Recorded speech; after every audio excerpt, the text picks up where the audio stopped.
down now to the splits and gullies opening in both parties. Let's start with the Republicans. Republican Senator Susan Collins joining Democrat Senator Tom Udall, introducing a new bill to block President Trump's national emergency for border wall funding after the House voted on a resolution to stop it. Let's bring in Republican Representative Debbie Lesko. We welcome you to the show. Debbie, great to see you.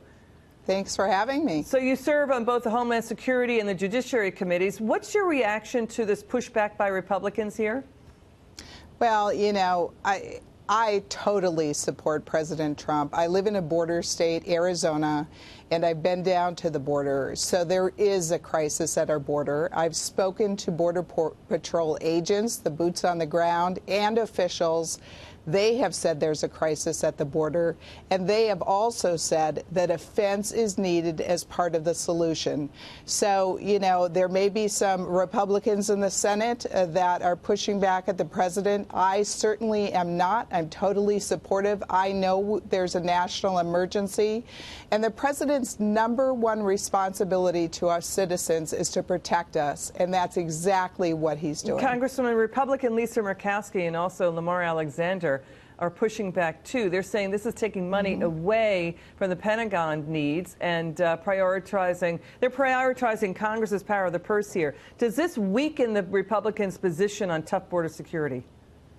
You know, everybody can have different positions, and I certainly want to protect military construction funding. I have Luke Air Force Base in my district, and so I'm going to do everything in my power to make sure that we keep that funding there. But the truth is that let's say the president gets down to the military construction funding from the other buckets that he can choose from first. You know, we can always give more money. The Congress can give more money to these military projects, and that's certainly what I would support. Yeah, that's what Richard Shelby is saying, too. Let's get to Republican Senator Ted Cruz slamming Democrats on their opposition to the border wall. Listen. Look, I think there's a technical description for what's going on, which is that Democrats have gone bat crap crazy. So do you agree with Senator Cruz here? Well, I think they've totally gone overboard, and I think it's going to help Republicans. I mean, come on.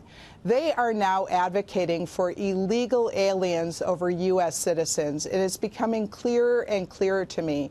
Not only have they blocked the border fencing, but we had really good legislation last year on immigration reforms that would have solved a lot of these problems. And not one single Democrat in the U.S. House of Representatives voted for it, even though it included legal status for DACA recipients. Yeah, you know, that's interesting that you bring that up, because Democrats are now set to reintroduce the DREAM Act on March 12th. It's still mystifying why Chuck Schumer did not, and the Democrats did not bring up DACA in the government shutdown. Why did that happen? You know, I cannot speak for them. The only thing that I can conclude is that the Democrats care more about illegal aliens than they do U.S. citizens. And then when you combine that with their new... that's your opinion. I hear what you're saying. With their new crazy bill on election reform, where they would automatically register everyone in the country to vote, including illegals. I mean, you know, I don't know what they're up to, but I think they're definitely overreaching, going into socialism, against border security, against ICE. I mean, government-controlled Medicare, health care for all. They're going overboard, and I think the American people are going to see exactly what they're up to. Republican Congresswoman Debbie Lesko, thank you so much for joining us tonight. Really appreciate it.